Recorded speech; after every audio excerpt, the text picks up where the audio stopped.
ברוכים הבאים לכולם. זאת רגע אחד. כן. אנו נמצאים ערב שבת חזון, תשפ"ב, 1953 שנים לחורבן בית המקדש השני. אנו נרגשים לפתוח סדרה חדשה של הרצאות סביב מעגל השנה ללימוד הגותו ומשנתו של בנימין זאב הרצל זצ"ל והמסתעף ממנה. כמה מילים עלינו. פורום הרצל קריאה חדשה הוא התאגדות פעילים מוקירי זכרו של בנימין זאב הרצל שהתגבש סביב ספרו הייחודי של דוקטור יצחק וייס, הרצל קריאה חדשה. הפורום מקיים אזכרה אמונית מדי שנה לזכרו של הרצל בסיום האזכרה הממלכתית, וכן כנס הגותי וירטואלי ובו משתתפים מיטב אנשי הרוח, ההגות והמחקר לעיון מעמיק במשנתו וברעיונותיו ובהורדתם ארצה לשפת המעשה. בכנסים האלה אנו רוצים להביע לא רק הערכה והערצה עמוקה להרצל, לאיש ששינה את גורלו של העם היהודי מן הקצה לקצה, אלא גם להגביר את המודעות לבסיס היהודי העמוק של משנתו, למשמעות שיש לה על חיינו אנו והאתגרים שהיא מציבה בפנינו בימים אלה. אני שמואל כהן, אנחה את הערב. אני התוודעתי לחבורה המופלאה של החברים בפורום הרצל קריאה חדשה לפני כ6 שנים, ואני מאוד שמח להיות חלק מהאנשים המיוחדים האלה שמתקבצים להם מדי שנה בשנה לאחר האזכרה הממלכתית ופועלים למען הנצחתו של האיש ששינה את חיינו מן הקצה לקצה. הערב שלפנינו עומד בסימן מועד 9 באב. בערב זה נדון בתמונת המצב לרגל מלאת 125 שנה לקונגרס הציוני הראשון וביחסו העמוק של הרצל לירושלים כבירת המדינה היהודית העתידית ולמקום שממלא בתוכו בית המקדש. ראשון הדוברים הוא דוקטור מוטי פרידמן. מוטי ניהל את מוזיאון הרצל, היה מנהל אקדמי בארכיון הציוני, הוא חי ועוסק שנים רבות במחקר החוויה הציונית, כמו כן חיבר את הספר הסנה בוער ועוקל, המסע הציוני של בנימין זאב הרצל, שמתאר כיצד נבראה אגדת הרצל וכיצד הצליח ליצור תנועה לאומית יש מאין. דוקטור מוטי ישוחח על 125 שנה לקונגרס הציוני הראשון, תמונת מצב. בבקשה, מוטי. ערב טוב. השנה יש לנו הרבה תאריכים, הרבה ימי הולדת. 120 שנה לקרן הקיימת לישראל, זה מ-29 לדצמבר 1901. 120 שנה לאלטנוילנד, לספרו של אלטנוילנד, של הרצל. והחודש, בהמשך החודש הזה, ימלאו 125 שנים לקונגרס הציוני הראשון. עכשיו, אני חושב שזה הזמן לבדוק את חשבון הנפש הלאומי, את ההזדמנות לבדוק את הפרויקט הציוני של הרצל, ולבדוק אם וכמה מהמסרים של הרצל אז רלוונטיים לימינו אנו, ואם כן, מה עושים איתם. אז נתחיל עם אפשר לומר בימינו, בשפת ההייטק, שהיומן המדיני שהוא מתחיל לכתוב בתחילת 1895, ואחרי זה באה מדינת היהודים, בהמשך היומן, בהמשך יש את הנאומים שלו, ויש את המכתבים ומאמרים, וכמובן ב-1902, את אוקטובר 1902, את הספר אלטנוילנד. אפשר לומר שזה, הוא מתחיל ב-1895 את שלב האפיון של הפרויקט הציוני-מדיני שלו, וזה מגיע לשיא ב-1902 עם אלטנוילנד, וממשיך הלאה. כי הרצל לא שקט על שמריו, ואפשר להראות איך שהוא ממשיך לאפיין, ממשיך לצוות, ממשיך לראות איך צריכה להיות מדינת היהודים, ויש בנושא אחד מעניין, למשל, בנושא של השאלה הערבית, שאלת הסוגיה של הערבים שגרים בארץ ישראל והיחס שלו אל הדבר הזה, אפשר לראות איך שעוד כבר ב-1904 עדיין, ממש בשנת חייו האחרונה, איך הוא כותב מכתבים ומדבר על הנושא הזה, כך מה המחשבות שלו ומה הצוואה שלו לעם היהודי בכל הדברים האלה, צריכים לראות שבעצם הרצל ממשיך ומאפיין ומדקדק עד דק בדברים האלה, איך הוא היה רוצה שהדברים האלה יקרו. אבל מה שאני חושב שאם מתחילים מדברים, כיוון שזה, אם נתמקד בשלב היישום של הפרויקט הציוני-מדיני. שלב היישום הוא קורה ב-1897. מה קורה ב-1897? אתם בטח תגידו, דברו על הקונגרס הציוני הראשון, ונכון, אבל צריכים להסתכל על השנה הזאת כשנה שהוא צומת מאוד מעניין. ב-1897 נוסד בווילנה, בליטא, הבונד. הבונד הארגון שהיה בו הרבה יותר יהודים שחשבו ששפת היידיש היא צריכה להיות שפת העם היהודי, והסוציאליזם הוא השיטה הנכונה, והוא נוסד ב-1897. מה קרה עוד ב-1897? ציון דרך נוסף, אם תצאו שלט דרכים אחר, לא הבונד, זה מה שעושה בווינה גוסטב מאלר יהודי, מלחין, הוא מחליט להתנצר כדי שיוכל לקבל את המשרה של מנצח האופרה החשובה של וינה. משרות חשובות מהסוג הזה יכלו לקבל נוצרים, והחתימה של הממשלה למשרה כזאת היא ניתנת רק לנוצרים, והנה, אז עכשיו אל תחשבו שזה מקרה מסוים בגלל מקצוע מסוים. זו הייתה מגפה אמיתית של שמד של אנשים שבשביל להבטיח את עתידם הכלכלי, או כשרצו בכלל להתנתק מהמסורת היהודית, מתנצרים. ועוד דבר אחד שהוא אחד מהדברים שבאמת שהיה מאבני הדרך של הרצל, היה ראש עיריית וינה, קרל לואגר. קרל לואגר, שהיה אנטישמי מוצהר, הלך לבחירות פעמיים ראשונות הוא נבחר לראש העיר וינה, כשהמצע שלו הוא מצע של אנטישמיות. הרבה מאוד מיעוטים התחילו להגיע לווינה מסיבות כלכליות ואחרות, וקרל לואגר הוא מפנה את העט שלו ואת המצע שלו נגד המיעוטים ונגד היהודים, ונבחר ופעמיים פרנץ יוזף שהיה הקיסר של האימפריה האבסבורגית, מסרב לחתום, כי פרנץ יוזף, היהודים קראו לו אפרים יוסל, מאוד אהבו אותו, יש על אהבתו ואהדתו ליהודים, אפשר לכתוב ספרים שלמים, היהודים קראו לו אפרים יוסל בחיבה, כשהוא נפטר ב-1916, יוסל רוזנבלט, החזן הידוע, אז הופיע בעצרת שהיהודים עשו לכבודו, ושם הוא ביצע את פרק התפילה הנותן תשועה למלכים במנגינה שהוא חיבר לכבוד העניין הזה. אם ככה, אז קרל לואגר, אבל גם פרנץ יוזף נכנע ובסוף חתם, כי אם 3 פעמים נבחר, וזה מה שרוצים אנשי וינה, הוא לא יכול להתנגד. אז זה 1897, כל הדברים האלה קורים, וכמובן שהרצל מראה דרך אחרת לאיפה היהודים צריכים ללכת, מה שהרצל מראה זה אותה ציונות. אז זו שנה מאוד, מאוד מיוחדת. יש משהו מעניין, כשמדברים על הקונגרס, יש דבר שאנשים לא כך מכירים את הסיפור הזה. הקונגרס הראשון במקור היה אמור להתכנס במינכן, ואז מה שקרה, הייתה התאחדות הרבנים, הם התאחדו, לא שהייתה התאחדות, התאחדו הרבנים האורתודוקסים, ויחד עם הרפורמים, ועשו קמפיין נגד הדבר הזה, נגד ההתארגנות של הקונגרס הציוני במינכן. והתנגדו והצליחו, והרצל היה צריך לחפש מקום אחר. הרב ארתור כהן, הרב של באזל, הצליח לשכנע את היהדות המקומית, והם אירחו את הקונצרט בבאזל. אז מספר, בנו של הרב ארתור כהן, כתב בזיכרונות שלו, מספר שהקונגרס התחיל ביום ראשון, ביום חמישי בצהריים הגיע הרצל לבית של הרב כהן כדי להודות לו על כך שהוא עזר שהקונצרט יתקיים, שהקונגרס יתקיים בבאזל. ואז מה שקורה, מספר, הוא היה ילד ולא אמרו לו ללכת, אז הוא נשאר,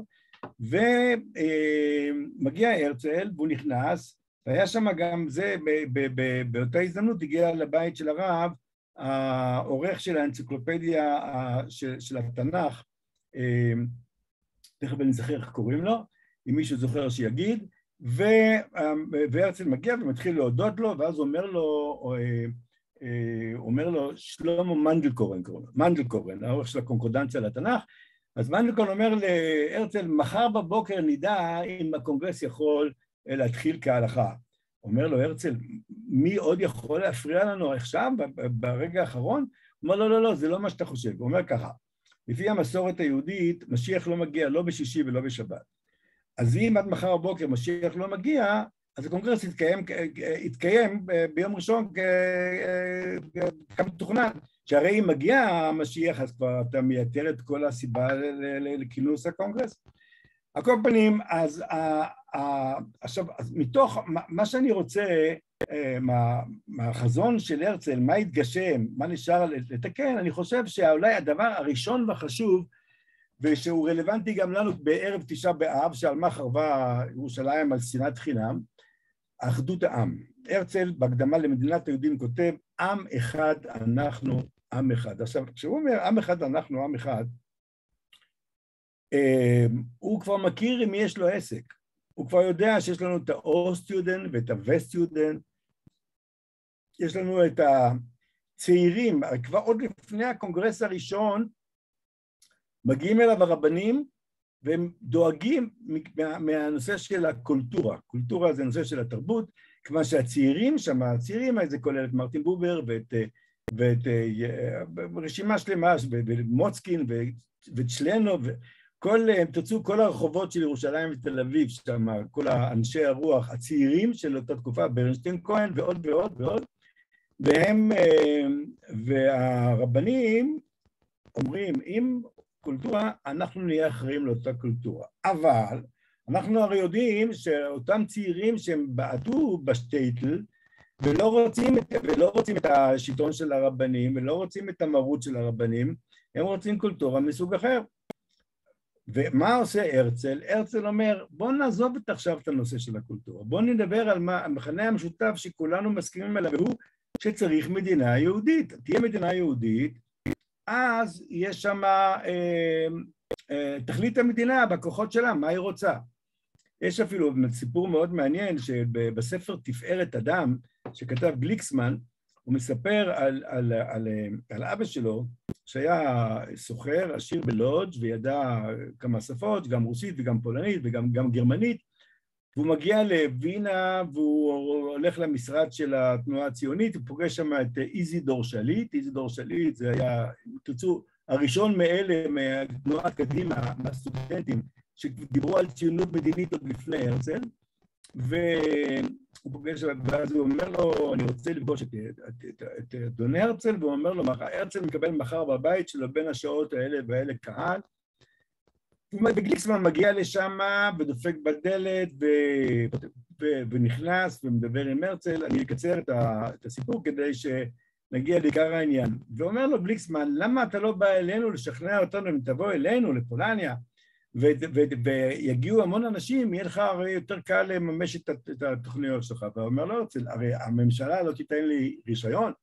ולא יעלה על הדעת שניסה בלי רישיון, אז אני לא יכול לבוא אליכם, אבל אתם תבואו בהמוניכם.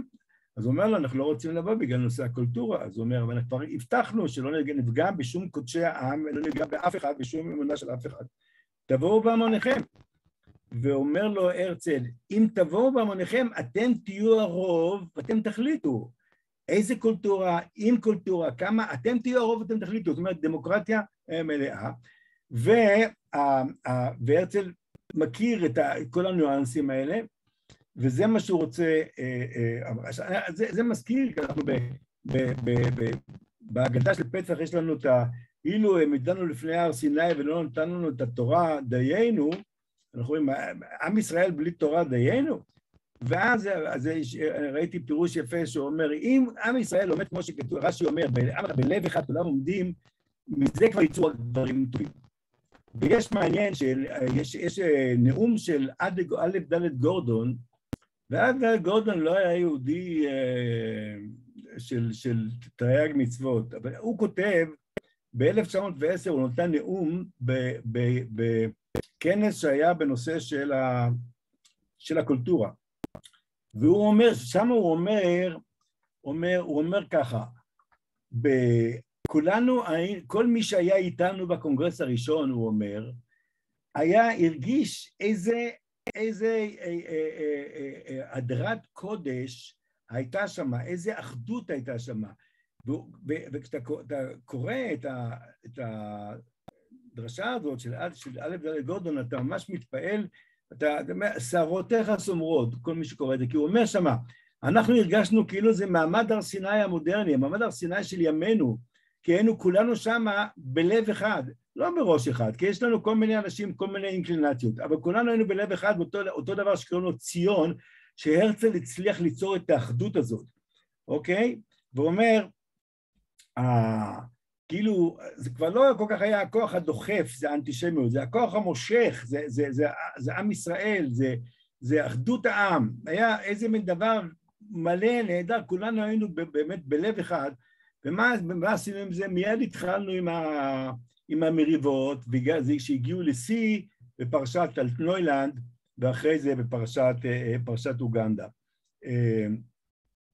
ולכן, אם תרצו, המשמעות של עם אחד, שחלקי העם השונים מחפשים את המשותף, ועם את המשותף הזה הולכים ויוצרים את המשיחיות של העם היהודי, היא דבר שאנחנו היום סובלים ממנו מאוד, אני לא צריך לפרט ולהזכיר, לראות מה קורה אצלנו כאן, הפילוג בתוכנו, עם דתיים כאלה ודתיים אחרים, חילוניים, ועם העם היושב שבתפוצות, כל הדברים האלה הם בעיה אמיתית, ואני חושב שפה יש לנו את הצוואה של הרצל, שהלוואי שהיינו יכולים איתה משהו, לקדם משהו, את הנושא הזה של עם אחד. הנושא השני, שאני חושב שכשיש לנו את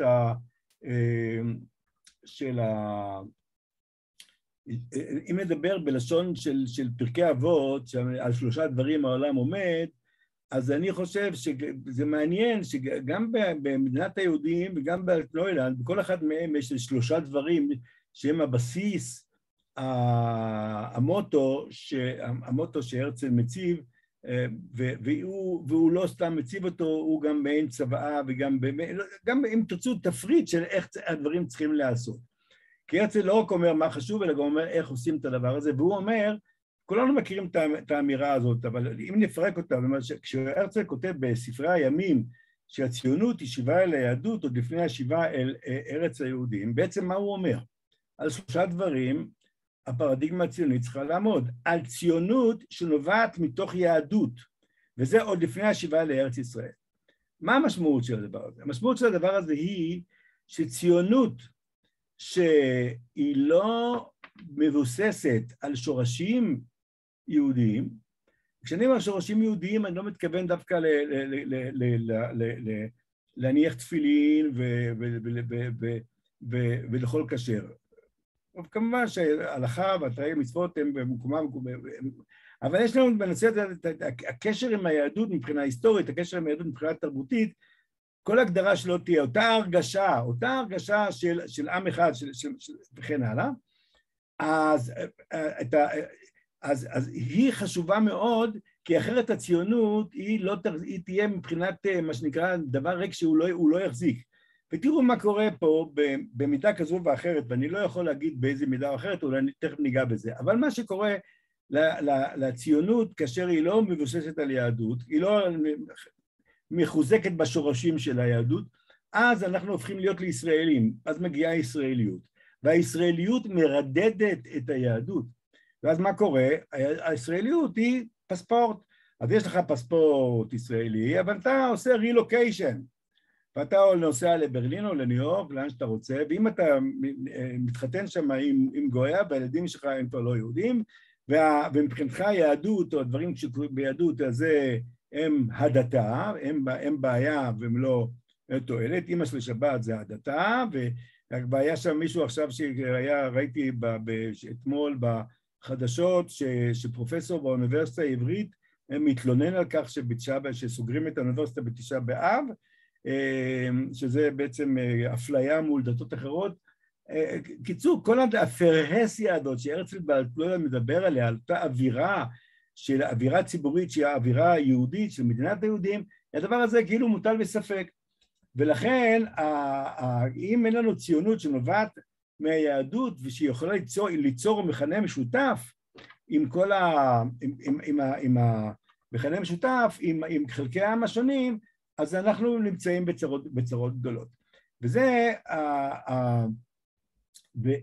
ומה שמעניין זה שאם אדם, אם ניכנס לתוך הסוגיה הזאת ונסתכל מי עוד דיבר עליה, אז זה ממש להשתומם, כי גם מרטין בובר, וגם אלדד גורדון כבר אמרתי, וגם גרשום שולם, וגם בן ציון דינור, רשימה גדולה של אנשי רוח, שהם כולם מבכים על הדבר הזה, שמדברים על העץ שבלי שורשיו הוא מתייבש, ואנחנו בנושא הזה ממש בצרות. כי אם נגיד מכאן מגיעה התרבות, תרבות יכולה להגיע משני כיוונים, יכולה להגיע נגיד מהעם, בא משורר, כן, ומתחיל לכתוב, והוא מפרה את השטח, ואנשים מתפעלים מהדבר הזה, ונכנסים לאווירה מתוך אותו דבר הזה, סוג אחד. הדבר השני, מה עושה המדינה, מדינת היהודים?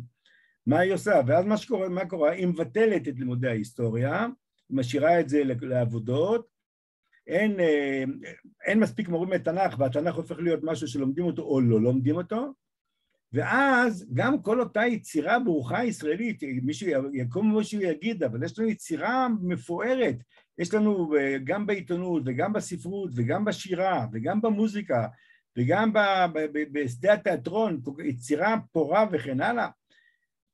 ואז השאלה תהיה, כמה מאותה יצירה נובעת משורשים יהודיים? כמה ממנה היא העתקה של תרבויות זרות, ותסתכלו על השלטים ברחובות ותראו איך שהשפות האחרות משתלטות על העברית, ואין צריך לומר שמבחינת התרבות, מבחינת החזון והחלום שלנו, העברית היא ניצחון גדול מאוד, כי אנחנו עם שמדבר עברית, כותב עברית, יוצר בעברית, אבל גם, תראו מה קורה לאט לאט לעברית, היא קצת, יש לה איזה מין הזניה של נעז, שבו המבצעים, אין לנו מחירות, יש לנו סיילים, ואני לא רוצה להרחיב עוד בדוגמאות האלה, כי הן רבות מאוד. ואסגור את הדיבור שלי בוויכוח הגדול מאוד שהיה סביב הספר אלטנוילנד. הרצל מוציא את הספר אלטנוילנד.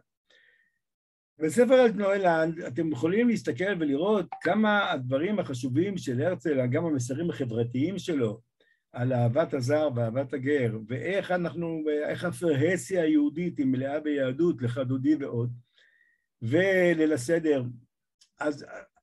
אז אחד העם, שהיה הרבי המתוסכל, כי עד שהגיע הרצל, אחד העם היה הרבי של כל, אם תרצו, האליטה המחשבתית של העם היהודי. הם יצרו את תנועת בני משה, שהיא הייתה תנועה כאילו חצי מחתרתית, שהייתה אמורה להעלות את הרוח היהודית, רוח העם, בכל מיני אופנים. והוא היה הרבי שלהם. ואז מגיע הרצל, שהוא לא מגיע לקרסולי אחד העם, מבחינה הזאת של ידיעת עומק. אחד העם היה עילוי, אחד העם היה גם נכד של רביים חסידיים, עם ייחוס גדול מאוד, ועילוי אמיתי, והוא שנה הוא פירש. אבל רוח העם, מבחינת היהדות, זה לא כאן המקום לפרש את מה הייתה המחשבה שלו, איך הפרדיגמה היהודית שלו צריכה לספק גם את היהודים החרדיים והדתיים, וגם את היהודים הלא דתיים, ואת הצורה שבה הוא חשב שצריך לקרות. והנה מגיע הרצל, וכולם הולכים אחרי הרצל, מסתפחים אל התנועה הציונית המדינית, ומשתתפים בקונגרסים, ואחד העם מתוסכל. אחד מהיחידים שמגיע לקונגרס הראשון, והוא כותב אחרי זה שהייתי כאבל בין חתנים. והוא לא החמיץ הזדמנות לרדת על הרצל. אז כשיצא אלטנוילנד, אחד העם קטל אותו גם מבחינה ספרותית, גם מבחינה טכנית, וגם מבחינה הזאת של המסר היהודי שבה. הרצל כבר היה עייף, אז הוא ביקש מנורדו שהוא יענה לאחד העם. עכשיו, אם אחד העם, נגיד, צבט או נתן סתירה להרצל, באופן מטאפורי כמובן, אז מה שעשה נורדאו, גלגל את אחד העם בנוצות וזפת בחוצות העיר. כתב מכתב ופרסם אותו שממש השפיל את אחד העם. ואז נוצרה מלחמה גדולה, כי כל אותם אלה שהם היו חסידי אחד העם, הגם שהם עברו, הם נהיו חסידי הרצל ועזרו לו בנושא של הציונות המדינית, כשפגעו ברבי שלהם, הם כולם נזעקו, ונתחילה קונטרוברסיה גדולה וענקית. עכשיו, מה בעצם, כל זה ההקדמה בעצם לומר, שכשאחד העם אמר שלא צריך מדינה, או אי אפשר שמדינה תתקיים, אבל מה שכן צריך, שבארץ ישראל יהיה מרכז רוחני, שהמרכז הרוחני הזה, הוא יהיה הדבר שיוכל להחזיק את העם ולשמור על רוח העם וכן הלאה, לא הפתרון המדיני, אומר, התשועת ישראל לא תגיע מהפוליטיקאים, היא תגיע מהנביאים. עכשיו, ואז אתה מהרהר ואומר, אם לעת אשר כזאת הגענו, שבו הישראליות מרדדת את היהדות וכן הלאה, אז אולי צריך לתוך התבשיל הציוני הזה לבזוק עוד מאבקת אחד העם, כדי לחזק את הנושא הזה של הרוח היהודית כאן. עכשיו, כמובן שאני בטוח שמי שצדק בוויכוח הזה בגדול היה הרצל, כי היה צריך מדינה שבו שתגב ותציל את היהודים, ובתוך המדינה להפרות את כל המסרים הרוחניים הנדרשים וכן הלאה. אבל אי אפשר לא להתייחס לקונפליקט הזה כשאתה רואה שיש לנו מצוקה בנושא, במצב הרוחני, ואני מאוד, עכשיו אלה שני הדברים, יש עוד נקודות, אבל אני חושב שכשמגיעים נגיד ליום הולדת המאה ה-25 ועושים חשבון מה היה לנו, מה רלוונטי במסר ההרצליאני, מה שאני באמת חושב שהמסר ההרצליאני הוא בשתי הדברים האלה, אם אנחנו נוכל לתקן קצת את הרוח העם, ואם היינו יכולים את הנושא, לחזק, לרומם את הנושא היהודי, יש פה התחלות, אי אפשר להגיד שיש מכינות צבאיות, ויש את בינה ואלול ואלמה, שיש פה יהדות לציבור החילוני, זה קיים, אבל זה לא מספיק, ואני חושב שאנחנו צריכים בנושא הזה להתעשת. אז זהו, אז ביקשו ממני לדבר חצי שעה, והנה תמה חצי שעה שלי, ואם יש שאלות אני אשמח לענות. אם אין שאלות, אז מישהו רוצה לשאול שאלה? כולם יודעים הכל, אין מה לענות. טוב, אז תודה רבה, אמרתי. שנייה פה אני אשתיק איזה...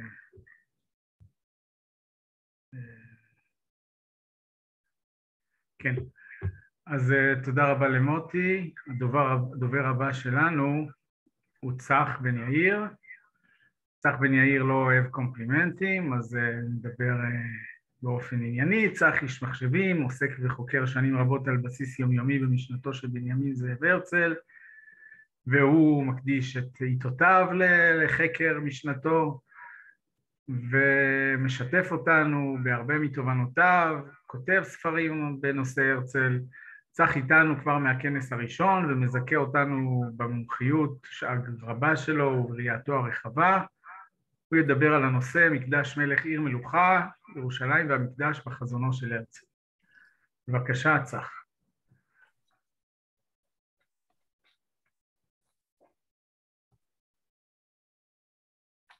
אתה על מיוט.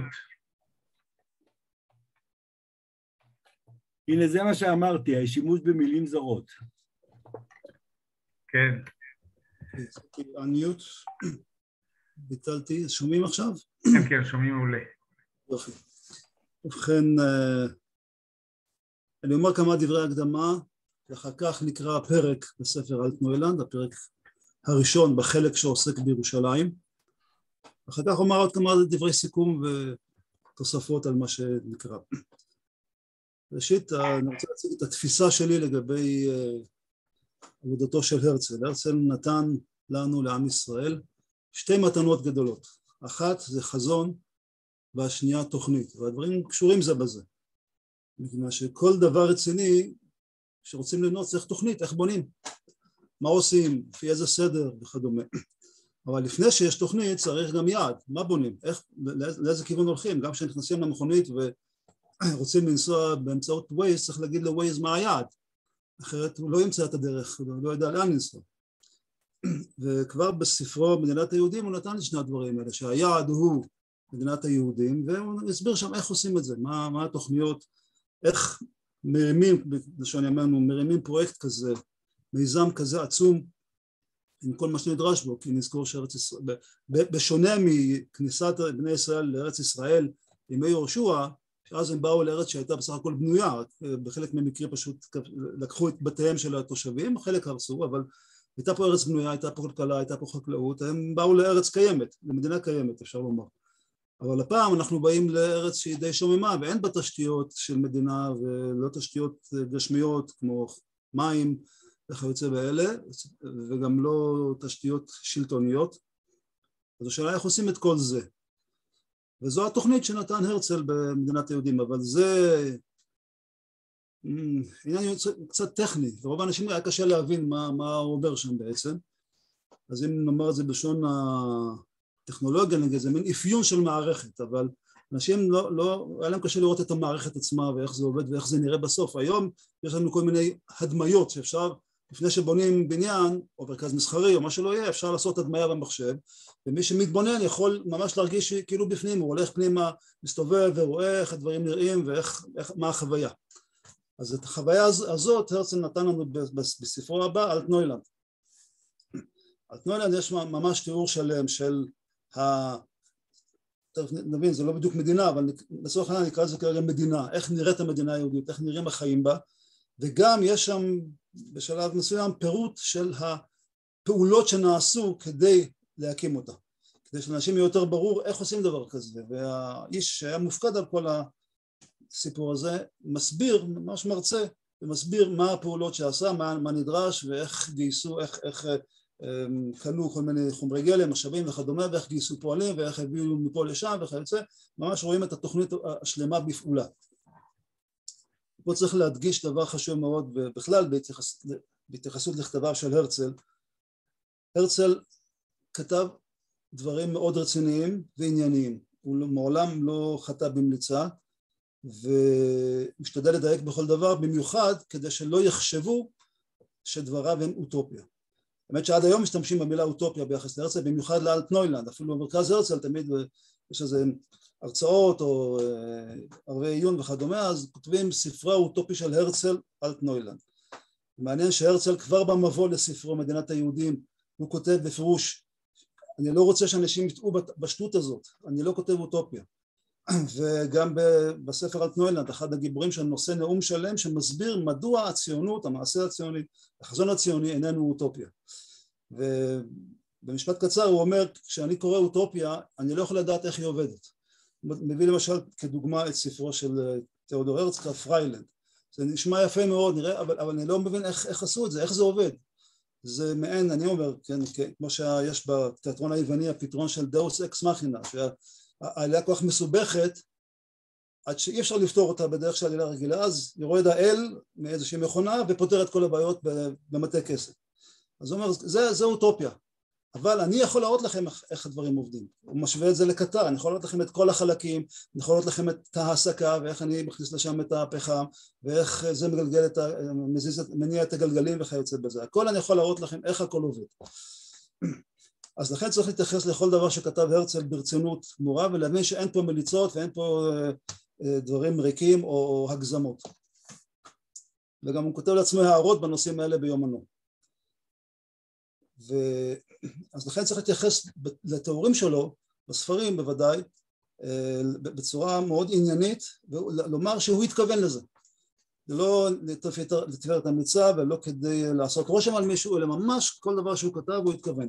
רק לתת דוגמה, בספר אלטנוילנד יש הרבה מאוד, מדובר בארץ ישראל שהיא כבר פורחת, אז יש הרבה מאוד תיאורים של צמחייה, של עצים, עצי פרי וכיוצא באלה, או צמחים שמגלים אותם לצורך תעשיית הבשמים.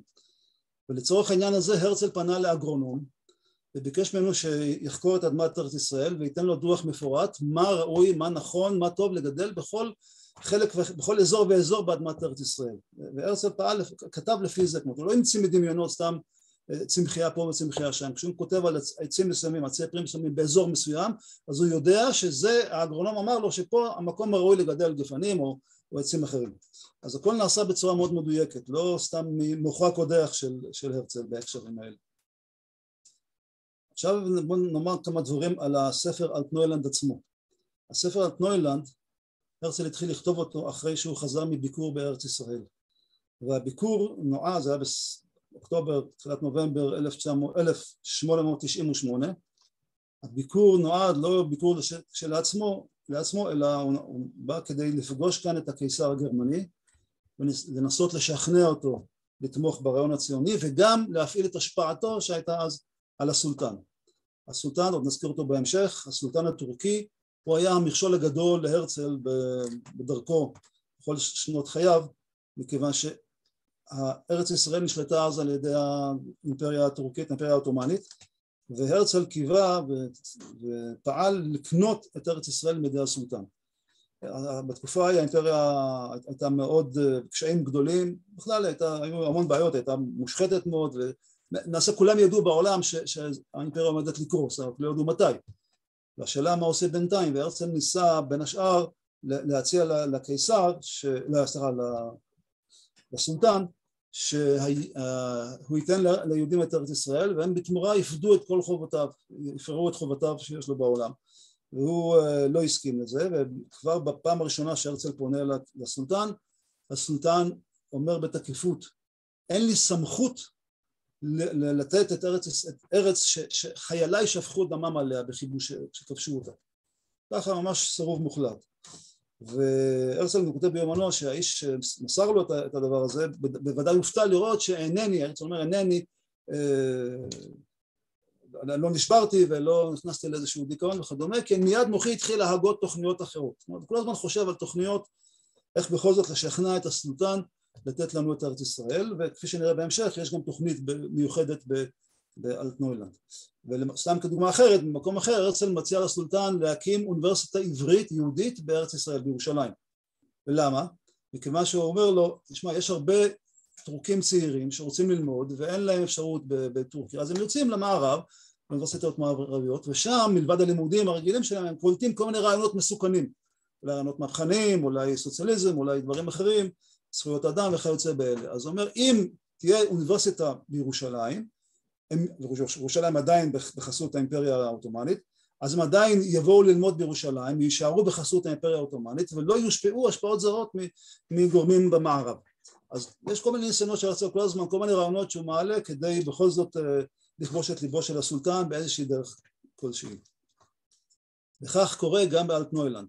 צריך לומר שאלטנוילנד לא מתארת מדינה, אלא כפי שהרצל קורא לזה, החברה החדשה. ויש שם איזה מין ישות שהיא בנויה על חכירה. לפי מה שהוא מתאר שם, הארץ לא נקנתה על ידי היהודים, אלא הם חכרו אותה מידי הסולטן, וכיוון שהחברה היא מאוד משגשגת ורווחית, אז הם מעלים אליו מס כל שנה מרווחיהם. אז פה למשל, לדעתי זה מסר לסולטן, כי תמיד שואלים, הרבה חוקרים שואלים למי הוא כתב, מי הקהל היעד של הרצל בספר הזה.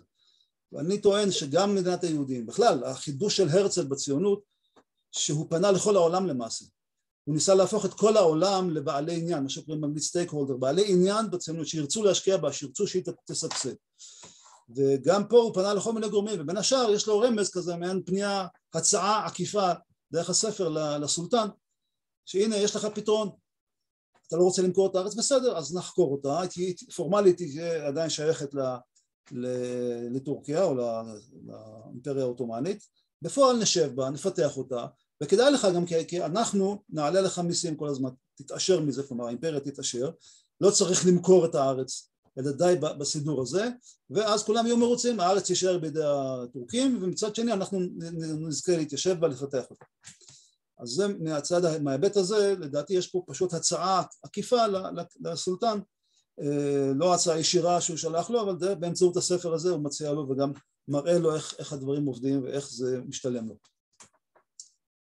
אז הרצל אם כן מתאר את מעין, כמו שאמרתי, מעין הדמיית מחשב, אבל הוא עושה את זה בכתב, בסיפור, הוא מתאר את החיים בארץ ישראל כפי שהוא חוזה אותם. איך יראו החיים בארץ ישראל במהלך של תקופה מסוימת, אבל הדבר המעניין שהספר יש לו מסגרת, אני אספר בקצרה את המסגרת ושנוכל להבין. המסגרת מתחילה בכך שיש שני אנשים, אחד יהודי צעיר, משכיל, אבל מיואש מהחיים מסיבה כלשהי, והוא מצטרף לאיזשהו אדם מאוד מבוגר גוי, שגם הוא נמאס לו לחיות בחברה האנושית, הוא רוצה לפרוש למקום אחר, יש לו ספינה, הוא אדם עשיר, הוא רוצה לנסוע לחיות באי בודד, והוא מחפש מישהו שיערך לו לחברה שם, אז הוא מוצא את הצעיר היהודי הזה, ואז שניהם מפליגים אל האי הרחוק, אבל בדרך הם עוברים ליד פלסטינה, ארץ ישראל. דווקא הגוי אומר ליהודי, תשמע, זאת ארץ אבותיך, מדעתך לבקר, הוא לא כך רוצה, בסוף הם נכנסים לבקר, והשנה היא 1903. והם יורדים בחיפה, מטיילים בארץ ורואים ארץ חריבה ושוממה, רובה, פה ושם יש כמה מושבות, כבר הייתה העלייה הראשונה, אז יש כבר כמה מושבות, האנשים מבקרים בחלק מהמושבות האלה, אבל רוב הארץ הוא שומם, במיוחד ירושלים חריבה ושוממה, ודי בזויה ומטונפת. כל הדברים האלה מתבססים על חוויותיו של הרצל עצמו בארץ ישראל, זה מה שהרצל חווה. כשהוא הגיע לארץ ישראל, שהוא אמרנו 1898, זה מה שהוא ראה בארץ בדרך כלל, הוא ראה די שממה, במיוחד ירושלים הכאיבה את ליבו, כיוון שהוא ראה פושטי יד בכל מקום, והוא ראה זוהמה וטינופת, ומקום שלא נעים להלך בו, וזה מבחינתו הייתה גם השפלה של היהודים, הרצל דיבר הרבה על הכבוד היהודי, וזה כאב לו הדבר הזה, ההשפלה הזאת והעליבות הזאת של ירושלים, העיר שהייתה פעם בעברה עיר מפוארת, גדולה, יפה, עיר עולמית, ועכשיו היא במצב כזה.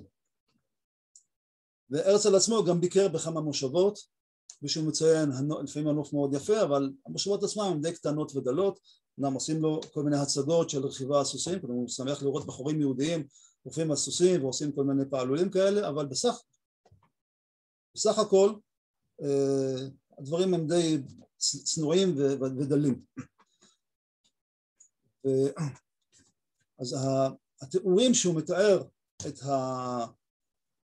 החוויות של אותם השניים שמבקרים בארץ ישראל ב-1903 הם בסך הכל הם שיקוף של החוויות שלו, מה שהוא חווה, מה שהוא ראה בארץ ישראל.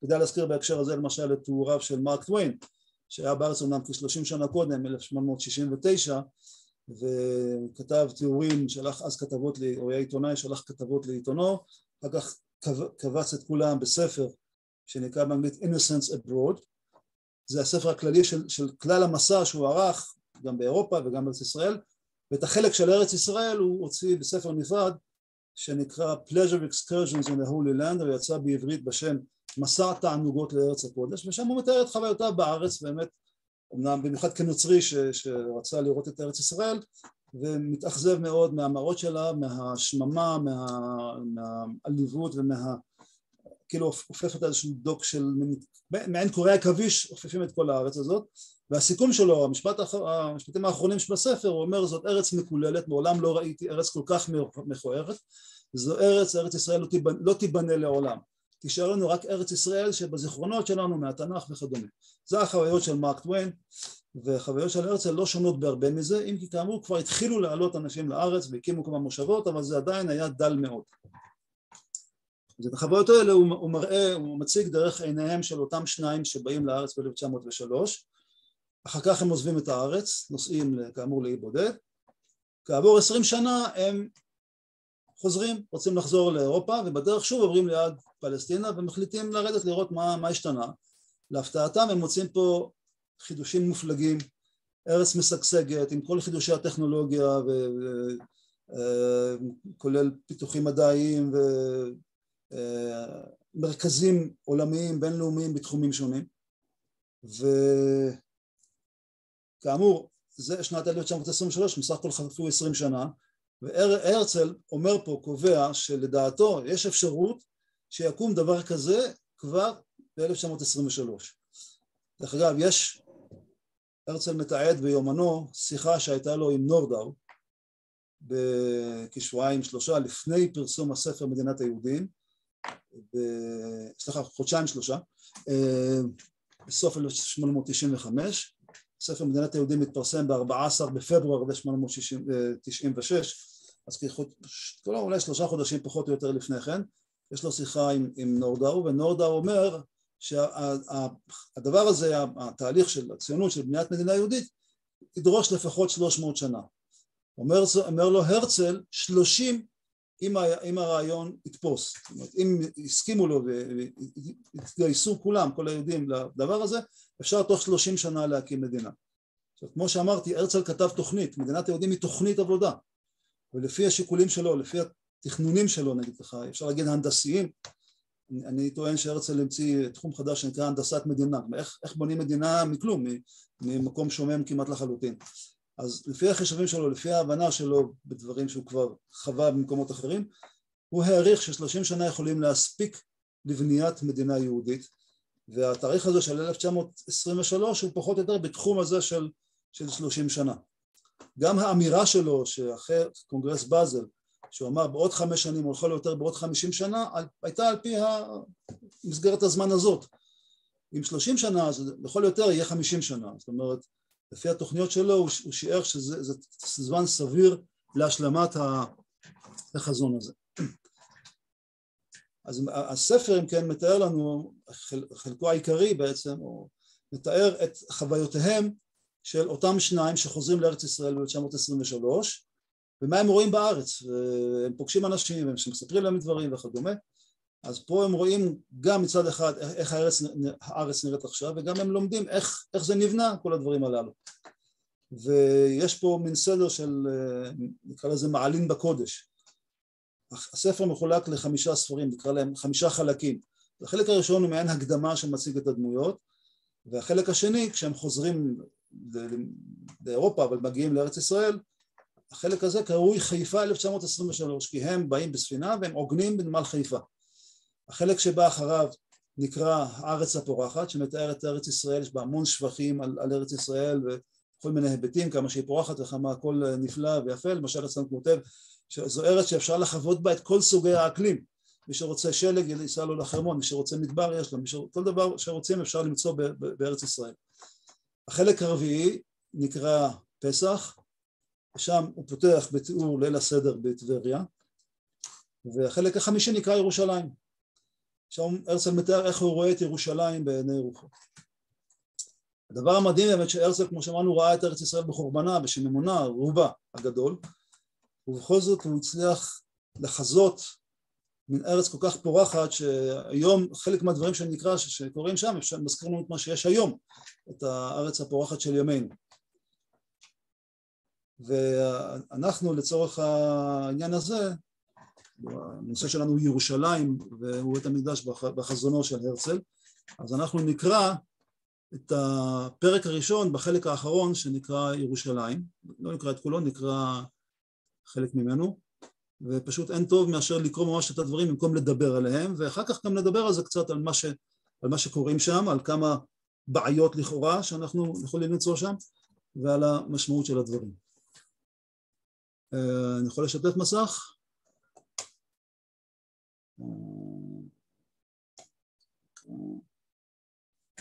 עושים את זה.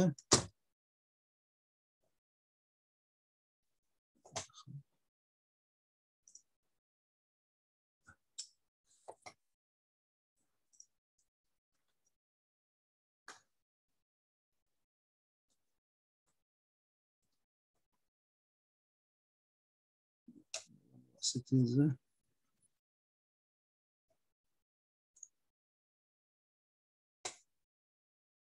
שמואל, אתה שם עדיין?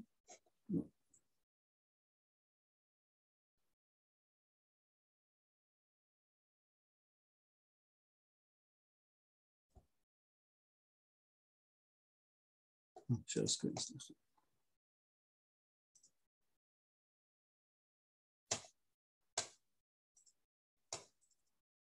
אוקיי, רואים את המסך? כן, רואים היטב. אז אם כן, אמרנו זה הספר החמישי, החלק החמישי בספר. אנחנו נקרא לא את כולו, אבל את רובו של הפרק הראשון. אפשר להגיד פה שהרצל גם בחלק החמישי וגם בחלק השישי נוהג בשיטה של מתחיל בשיא המהירות ואז מאיץ. אז כך הרצל מתחיל בתיאורה של ירושלים. אתה יכול לנסות בפייג' פיט או במצב מצגת, אז זה יתרחב על כל המסך אולי. אני לא יודע איך זה באופן סורס. באפליקציה של PDF או בזום? אולי פה למעלה יש שם page fit option, אז אולי...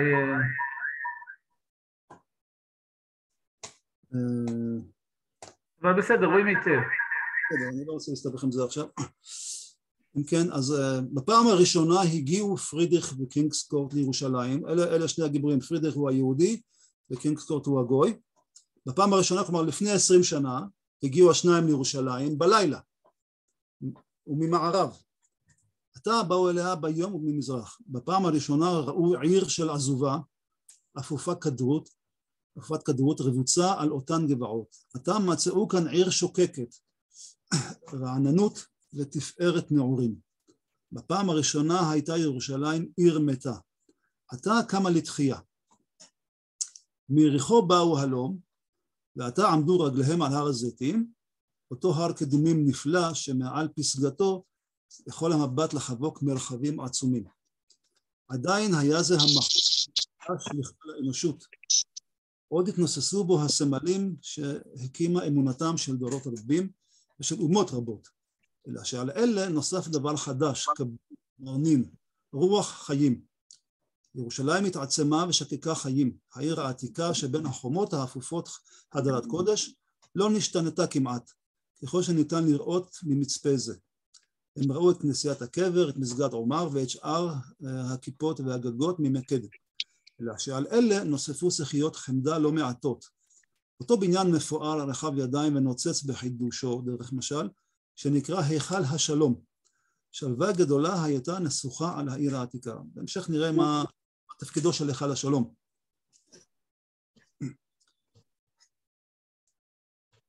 דרך אגב, הדברים פה מבוססים על דברים שכתב הרצל ביומנו מיד אחרי... כבר כתב לעצמו הערות, מה היה רוצה לעשות. מי סליחה? הרצל כתב ביומנו כבר מיד מה הוא היה רוצה לעשות בירושלים, למשל לנקות את העיר העתיקה, להוציא ממנה כל מה שלא קדוש, אפילו בתי מגורים, אין בה כפי שנראה, לנקות אותה ומסביב לבנות עיר חדשה. כן. אך סביב סביב נתגלתה לעיניהם תמונה אחרת לגמרי. שם קמו רבעים מודרניים עם קווי חשמליות, רחובות רחבים, נטועי אילנות, סבך של בתים מבוטל על ידי מטעים מוריקים, שדות וגנים, מוסדות לימוד, בנייני מסחר, מבני פאר ומקומות שעשועים. דוד קרא בשמות הבניינים הבולטים, זו הייתה מטרופולין לפי מושגי המאה ה-20. גם ביומנו וגם במדינת היהודים הרצל מדגיש את הנושא שצריך מה שקוראים היום ערים ירוקות, זאת אומרת לא רק ערים בנויות אלא גם צמחייה בין הבתים וכדומה. אז פה מראה גם את הדבר הזה פה, המון צמחייה, עצים וכדומה בין הבתים. אך שוב ושוב נמשך המבט אל העיר העתיקה שבמרכז תמונת הנוף. היא שכנה מולם באור שמש בין הערביים מעבר לנחל קדרון והיה משהו חגיגי במראיה. אגב, גם זה מבוסס על חוויה שלו בעיר העתיקה כשהוא ביקר בה, אבל אם כי בכיוון ההפוך, זאת אומרת הוא אומר בשלב מסוים עלינו מגזוסטרה של בית כנסת עתיק, כנראה בעיר העתיקה, ראינו בזוהר הזריחה את מקום המקדש ואת הר הזיתים. פה הוא מסתכלים בכיוון ההפוך מהר הזיתים, אבל זו אותה חוויה של, שוב באור השמש, הפעם זה בין הערביים, אבל זה מין שיקוף של החוויה שהייתה לו אז. היה משהו חגיגי במראיה. קינגסקורט כבר הציג את כל השאלות שבעולם, קינגסקורט כמובן זה הגוי, הציג את כל השאלות שבעולם ושמע את התשובות מפי דוד.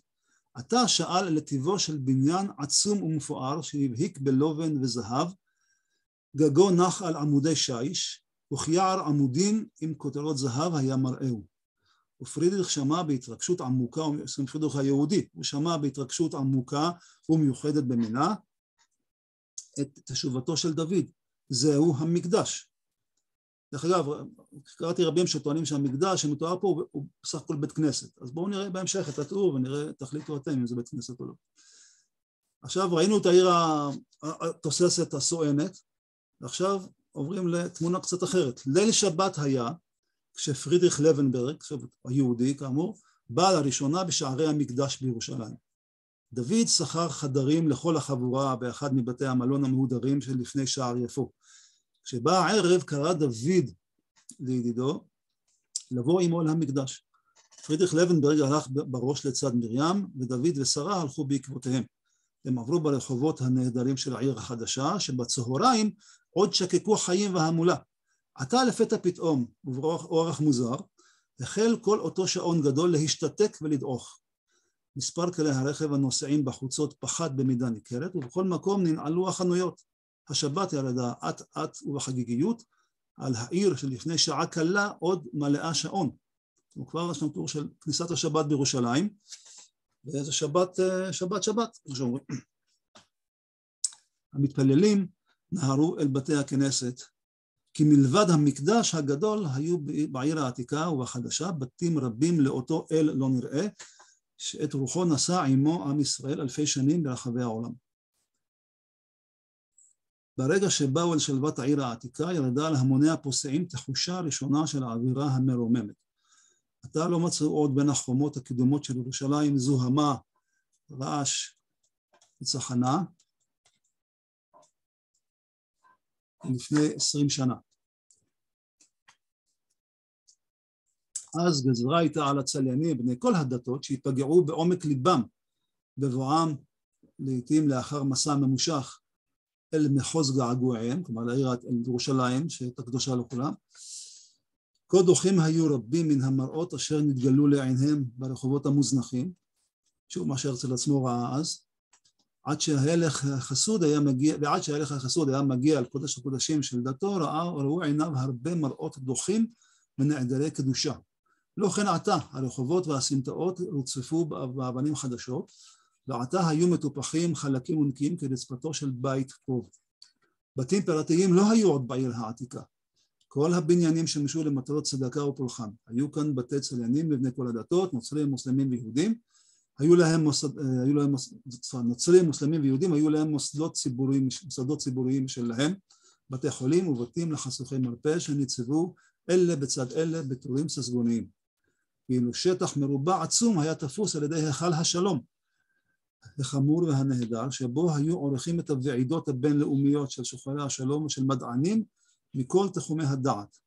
העיר העתיקה הייתה כולה שטח בינלאומי, ובני כל העמים היו עשויים לראות בה מולדת, כי המקום הזה היה משכנה של האנושית שבחוויות הצער. כלומר, נראה את הפירוט שלו, מה המשמעות המילה הצער פה, וכאן אף נתרכזו כל צורות הארוחה, והרפואה שהאנושות ביקשה להעלות לצער במוצאת הדורות, אמונה, אהבה, מדע.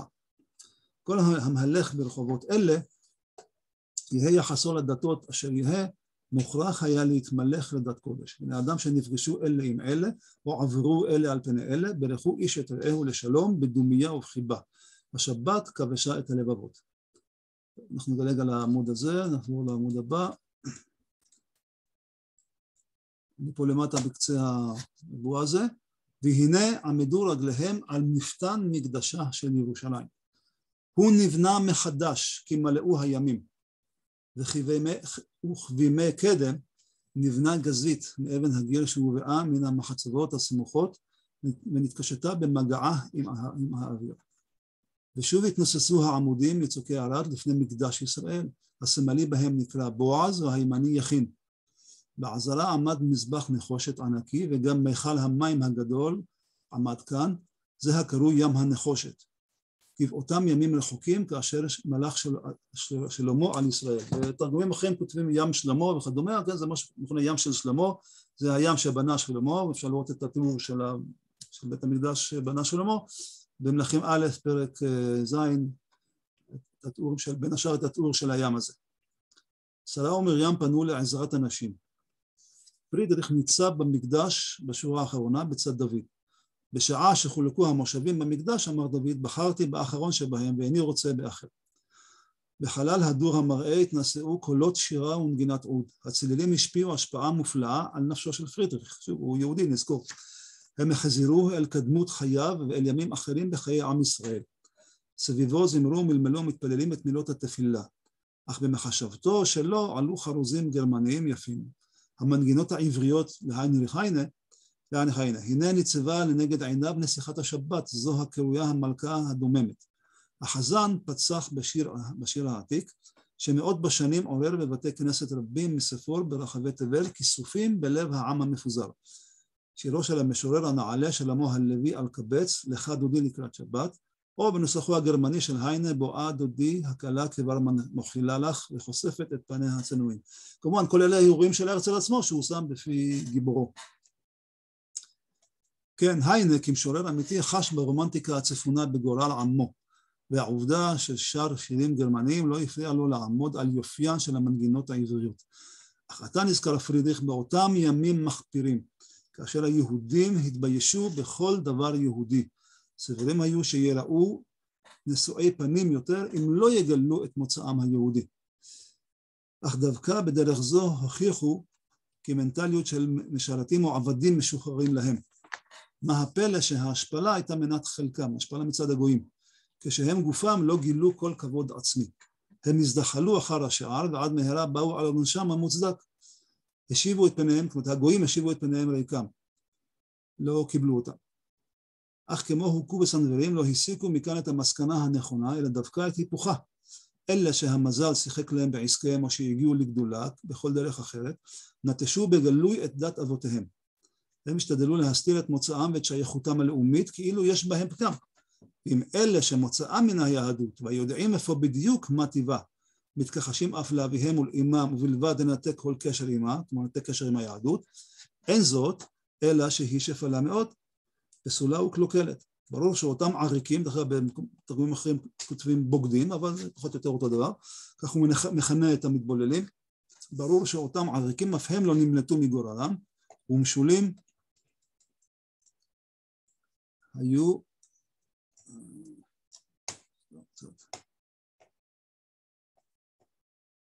נפליטים שברחו מארץ נגועה במגפות. החשד דבק בהם ועל אף הכל נשארו בהסגר. רק שנייה, ננסה להזיז את זה קצת, איך אפשר?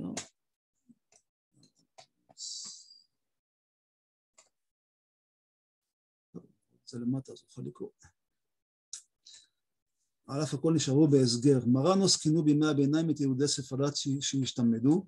מעמד המרנוס היה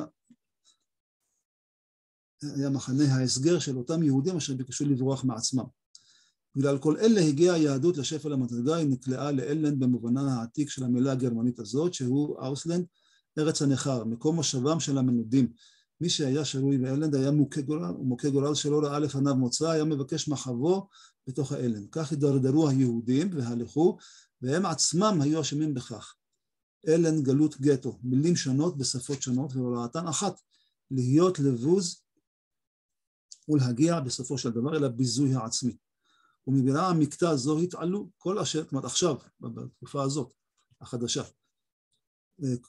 כל אשר עפף את פרידריך ברגע ההוא, העמידו על האופן שבו קם ונהיה הדבר.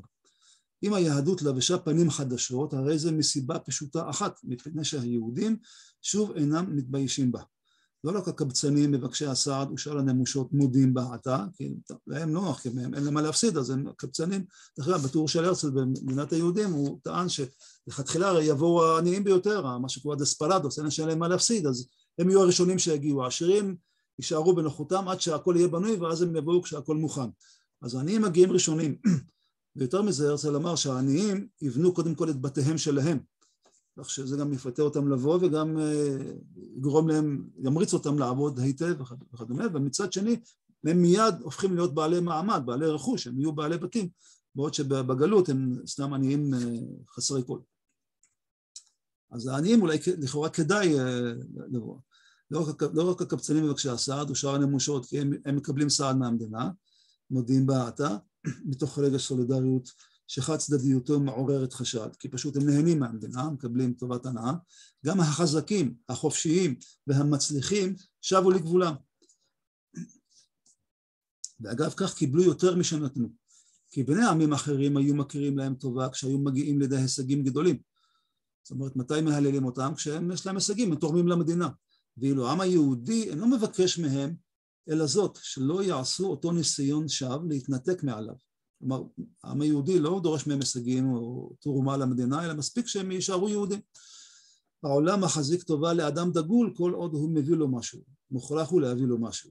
רק בית אבא מחזיק טובה לבן גם אם אינו מביא אליו אלא את עצמו בלבד. לפתע, תוך כדי הרהורים אלה שניסו על כלפי המנגינות העבריות, הכיר והבין פרידריך את משמעותו של המקדש. לפנים, בימי שלמה המלך, שימו לב, הוא שוב מזכיר את שלמה המלך, היה המקדש סמל, עטור זהב ואבני חן, של גאון ישראל ועוצמתו, במתכות יקרות, בעצי זית, בארזים ובברושים קושת המקדש. לפי טעם הימים ההם, להיות תאווה לעיניים. אך אם אמנם היו כל אלה נפלאים למראה לפי מושגי הימים ההם, הן לא ייתכן שבשל הבניין הגלוי והמוחשי התאבלו היהודים 18 למאות שנה. בהשתתחם על החורבות לא יכלו לבכות על החומות שחרבו. וכי כזה במשך 1800 שנה היה נראה אווילי מדי. לא, הם נאנחו על מה שהוא סמוי מן העין, שהמקדש רק שימש לו ביטוי בצורת אבן.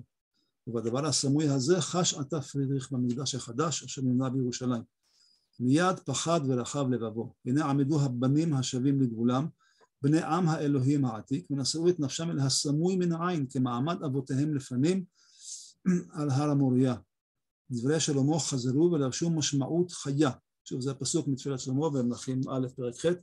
אדוני אמר לשכון בערפל, בנו בניתי בית זבולך, מכון לשבטך עולמי. והם התפללו בין בכוונה בין שלא בכוונה, בבתי כנסת רבים ברחבי העולם, ברחבי תבל, מהם מפוארים ומהם דלים, בכל לשונות הפזורה. כלומר, מותר להתפלל בכל לשון אם אדם איננו יודע עברית. שכן אלם הסמוי מן העין, שכבודו מלא עולם, קרוב עליהם או רחוק מהם באותה מידה, בכל מקום ומקום. ובכל זאת, כאן ורק כאן, מקום המקדש. מדוע? מפני שרק כאן חזרו והיו לציבור חופשי שיכול לפעול למען שאיפותיה הנעלות ביותר של האנושות. בימי קדם ידעו את תחושת השייכות לציבור ברפואות, בלחץ, בגטו. אחר כך ידעו את החירות כאשר עמי התרבות העניקו להם את שוויון הזכויות. אך בהיותם ברחוב היהודים היו חסרי כבוד, חסרי מגן וחסרי זכויות. ומשעזבו את הרחוב חדלו להיות יהודים. אולם שני הדברים היו נחוצים כאן, החירות ותחושת השייכות לציבור. רק משנוצר הצירוף של שני אלה, רשאים היו לכונן את בית האל המסתתר והכל יכול, ששונה הוא בדמיונם של הילדים מאשר בדמיונם של החכמים, אך בתורת החתירה אל הטוב הוא מצוי בכל. וכשיצאו בגמר התפילה, כל אותם האנשים בעלי הדרת פנים וסבר רציני וחופשי, וברכו אשת איש את רעהו בניד ראש ובשבת שלום, אמר פרידריך לידידו דוד, אכן צדקת שם על הר הזיתים, כאשר הראת לי את הבית הזה. אכן זה המקדש. עד כאן הפרק הראשון בחלק האחרון, החלק שכותרתו ירושלים. אני חוזר מכאן. נשאר ככה. אז פה צריך להעיר כמה דברים. ראשית, חשוב, הזכרתי לכם או הדגשתי לכם, הרצל מזכיר את שלמה. גם המקדש הוא בתבנית שבנה שלמה עם הים של הנחושת וכיוצא באלה. לפי הבנתי, הרצל חוזר דווקא לשלמה המלך, דרך אגב, שלמה מוזכר בעוד כמה מקומות בספר, במיוחד כשמראים את החקלאות של הארץ, הוא אומר שוב כבימי שלמה. למה? כי מה שלפי הבנתי, או לפי הבנתי, כפי שאני מבין את הרצל, הרצל ראה בתקופת שלמה המלך את התקופה, כן, שלמה, התקופה השלמה של עם ישראל, שהעם כולו היה מאוחד, עדיין לא התפלגה הממלכה, כל העם כולו היה בארץ ישראל, להבדיל מבית שני שרק חלק קטן מהעם היה בארץ ישראל, הייתה כמובן ממלכה חזקה, משגשגת, וישבו כולם איש תחת אופנו ותחת תאנתו. זהו החזון שהרצל רוצה לחזור אליו, כפי שהוא כתב ביומנו, כבר בשלב מוקדם, עוד לפני כתיבת הספר מדינת היהודים, הוא כתב את השורה, אני מחדש את המסלול של מסורת עמי שנפסקה באמצע, אני מביא אותו על ארץ הבחירה. מבחינתו של הרצל זו המסורת שנפסקה, אחרי שלמה פתאום התחילו הדברים להתערער, היו גלויות, היו חורבנות וכדומה, אז החזרה שהרצל רוצה לחזור דווקא לימי שלמה, דווקא לתקופת השיא הזאת, השלמות הזאת של עם ישראל על אדמתו, לא. לכן הוא מזכיר שוב ושוב את שלמה, המלך.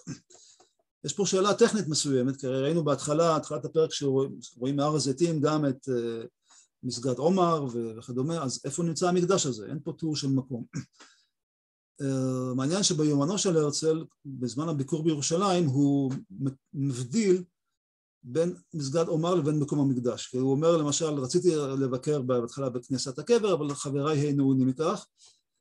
זה לא נאה ליהודי לבקר במקום כזה נוצרי, אבל הוא אומר, גם לא עלינו למסגד עומר ולמקום המקדש, מחשש החרמות של הרבנים. כי הרבנים החרימו בשעתו גם את משה מונטפיורי שעלה להר הבית. אז הוא לא אומר הר הבית, הוא אומר מקום המקדש. קודם כל, הביטוי הזה, מקום המקדש, אבל הוא אומר מסגד עומר הוא מקום המקדש. זאת אומרת, כאילו הוא מבדיל כביכול בין זה לזה. זאת אומרת, הוא רואה כביכול את מקום המקדש כשונה ממסגד עומר, לא ברור מה הכוונה.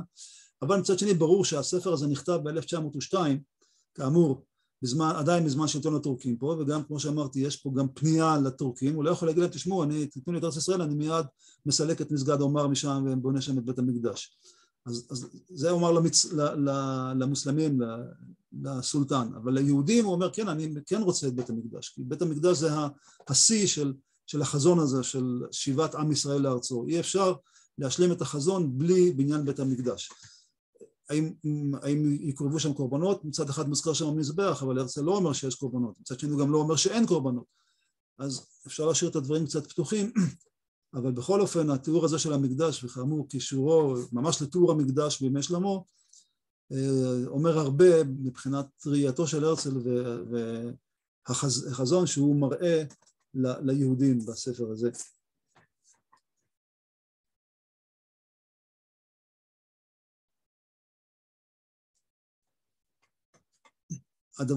אחד הדברים אולי המרתקים פה, באמת שכפי שאמרתי, הרצל היה בארץ ישראל, אמנם רק פעם אחת, ביקור יחסית חטוף, כיוון שעיקר מטרת הביקור הייתה לפגוש את הקיסר הגרמני, אבל אנחנו יודעים מה הוא ראה, והוא כתב בפירוש מה הוא ראה, ויחד עם זאת הוא מסוגל לדמיין את ארץ ישראל בפריחתה, בשגשוגה, גם ירושלים, וכלל ארץ ישראל. זה ממש מדהים איך הוא תיאר את זה, תיאורים כל כך חיים, וזה למשל לאדם שראה איזה קבצנית עלובה, פושטת יד, לבושה בלועי סחבות או משהו כזה, אבל הוא מסוגל לדמיין אותה כנסיכה מפוארת, יפהפייה, שהכל מוקסמים מיופייה. אז יש פה לא רק דמיון עשיר, אלא בעיניי זה ממש ספר הלל לארץ ישראל, וגם, אני אומר, תוכו רצוף אהבה, ממש רואים את האהבה שלו לארץ, לא סתם תיאורים דמיוניים, אלא ממש נכתב מתוך אהבה רבה. הוא ראה, כשם שהוא ראה את סגולותיו של העם היהודי, אני יודע שרבים מהוגי הציונות ראו גם את העם היהודי וגם את ארץ ישראל כמין חורבה. העם היהודי שהוא עוסק בעסקי אוויר ולא יודע, ואין לו שום דבר יצירתי ויצרני, וצריך לקומם אותו ולהפוך את הפירמידה, כמו שכתב ברוכו וכדומה. ואיך נעשה את זה, האם בכלל יש כושר ליהודים לעשות את זה וכו' וכו'. וגם הארץ, אנחנו מסכנים, הולכים לארץ שוממה, ומה יהיה? דווקא הרצל ראה בדברים האלה הזדמנות גדולה, הוא ראה בעם היהודי עם של יזמים. כפי שהוא מתאר, עם ישראל היה 1800 שנה בארץ אויב, ממש משתמש בביטוי הזה, שוב, כמובן זה בתרגום, אבל כותב ארץ אויב, שזה ביטוי שמופיע גם בתורה, אף גם זאת בהיותם בארץ אויביהם, לא מאסתים ולא גאלתים וכו'. היו בארץ אויב כל כך הרבה שנים, מאות שנים, ובכל זאת הם, בכל מקום שהם מגיעים, הם מצליחים לא רק לשרוד, אלא לא פעם גם לשגשג. היהודים לעולם אינם בוכים על מר גורלם, ואינם מתייאשים, תמיד יש להם תקווה, תמיד הם משתדלים לפעול, ולכן הרצל ראה ביהודים עם של יזמים. ולכן הוא מתאר לעצמו א' שהעם היהודי מסוגל לדבר הזה, כי הבסיס שלו, יסוד תפיסתו, יסוד תוכנית שלו, הוא אומר בפשטות, התוכנית היא פשוטה, שני משפטים, תנו לנו חבל ארץ שתהיה לנו ריבונות בה, ואת השאר נעשה בעצמנו. כלומר, אנחנו יהודים יכולים לעשות הכל, אנחנו מסוגלים, עם כל זה שאנחנו לכאורה מסכנים ועלובים וחסרי ניסיון, ו2000 שנה היינו בלי מלכות ובלי מדינה, בלי פוליטיקה, בלי צבא, בלי שום דבר, אנחנו מסוגלים לעשות הכל בעצמנו, כי הוא ראה ביהודים עם כמו עם של יזמים, עם מלא כוחות חיים, וכך גם ראה בארץ ישראל. דווקא העובדה שהארץ שוממה עכשיו, כלומר בזמן שהוא ראה אותה, מבחינתו הייתה הזדמנות, יש פה הזדמנות עצומה, כי נדרש פה פיתוח גדול מאוד, ויש פה הרבה הזדמנויות להשקעה. וכך גם הוא קצת עוקץ את היהודים העשירים, אומרים היהודים העשירים גם הם רוצים ליזום, רוצים לבנות, אבל בגלות, בין הגויים, יוזמתם לא תמיד מתקבלת בברכה, אבל במדינת היהודים יקדמו אותם בשמחה ובששון ויוכלו ליזום ככל רצונם ולבנות ולהשקיע, ולכן הרצל רצה, הוא חשב שהרעיון הנכון ביותר הוא לפתח את ארץ ישראל כארץ שיש בה הזדמנויות לפיתוח, הזדמנויות להשקעה, וברגע שהשלב הראשון יצליח, השלב הראשון של ההתיישבות, אז מיד אנשים יראו פה את ההזדמנויות שקיימות והתחילו להשקיע בה ולפתח אותה במהירות, כל אחד יהיה גם מעוניין בהצלחה של השקעתו. אז זו הייתה דרכו של הרצל לבניית הארץ בצורה יעילה ומהירה, לפתח אותה כארץ של עתירת הזדמנויות השקעה. אז מה שאחרים, כמו שיש, גם צ'רצ'יל אמר את זה, יש מי שרואה בעיה בכל הזדמנות ויש מי שרואה הזדמנות בכל בעיה. אז במציאות הזאת של עם ישראל, של ארץ ישראל, דווקא הרצל ראה יותר הזדמנות מאשר בעיה, ואפשר לנצל את זה, אפשר למנף, כמו שאומרים, את הדבר הזה לצורך המיזם הציוני. וכמו שאמרתי, הרצל סבר שאפשר לממש את החזון הזה במהירות יחסית גדולה, אם הדברים נעשו בצורה הנכונה, ולפי הספר הזה, כן, אז אפילו 20 שנה מספיקות לכך. דרך אגב, גם לא נאמר פה אם כל היהודים כבר יהיו בארץ ישראל, או שאולי חלק גדול מהם, ועדיין תהליך קיבוץ הגלויות יימשך. זאת אומרת, לא חובה זה להביא את כל היהודים בבת אחת לארץ ישראל כדי לבנות אותה. זה יכול להיות תהליך שימשך באמת, התהליך הזה יימשך עשרות שנים, אבל עצם הבנייה של הארץ הוא כבר יכול להיות מאוד מיידי, אבל יותר מזה. כאמור, כפי שכבר נרמז פה בהיכל השלום, ארץ ישראל בעיניו הופכת להיות מרכז עולמי, מרכז של חדשנות, גם מרכז של מדיניות בינלאומית, והיכל השלום שנדונים בו עניינים בינלאומיים והסדרים בינלאומיים וכדומה.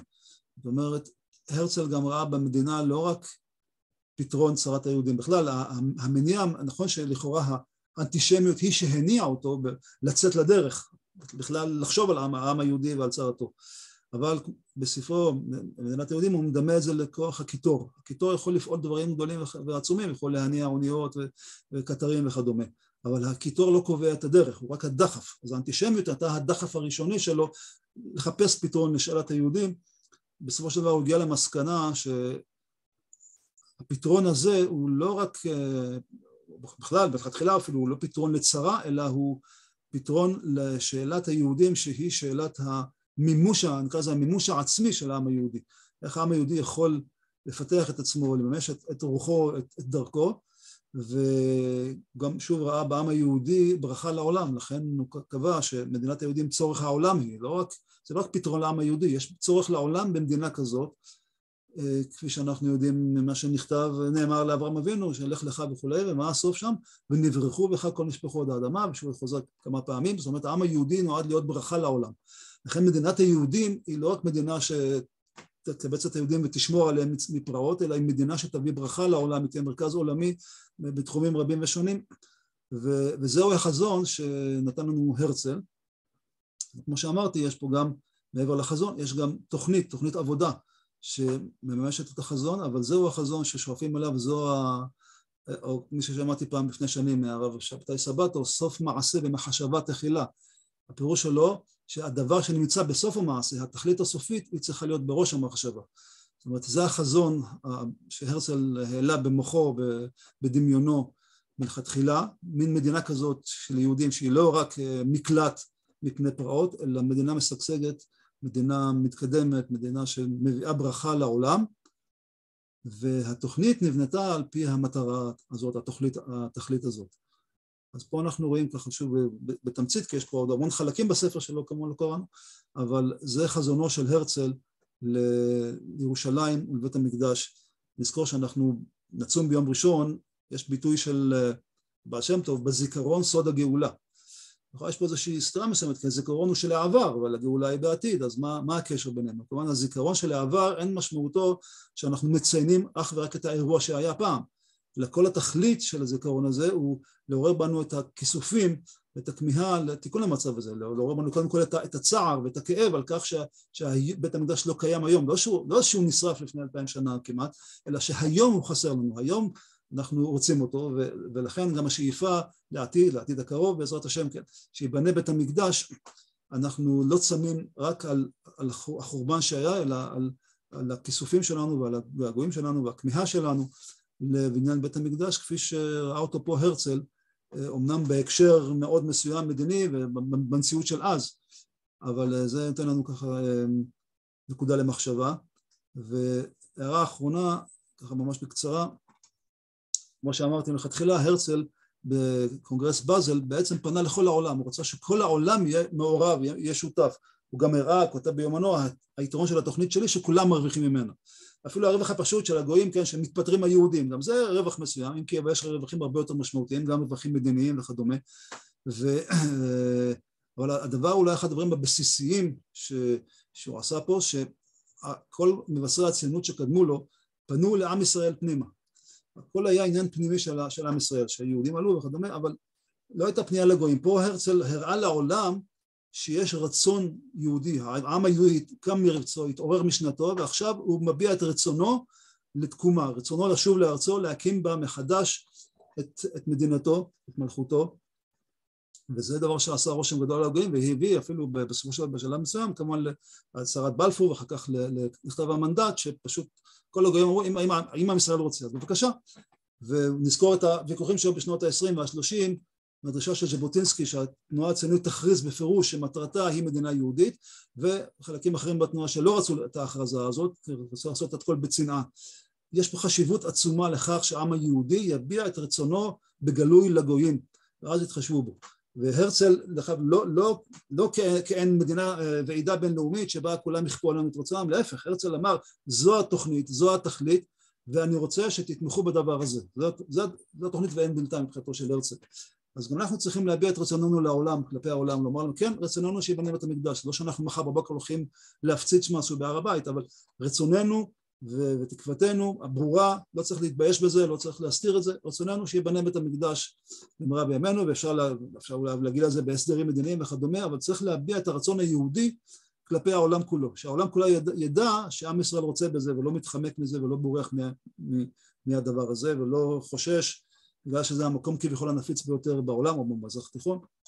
אז בעיניי עניין חשוב הוא להביע לעולם, כלפי העולם כולו, את רצונו של העם היהודי, שזה מה שהוא רוצה וזה מה שהוא מצפה, ולכך תקוותו, והכיסופים הללו בעזרת השם יתגשמו במהרה, ונזכה להשלמת החזון של הרצל, של קיבוץ גלויות, של בניין שלם של מלכות ישראל, ובראשה, והכתר, כן, על ראשה יהיה בית המקדש שיבנה במהרה בימינו.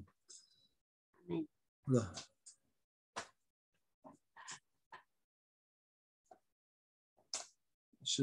שאלות, הערות?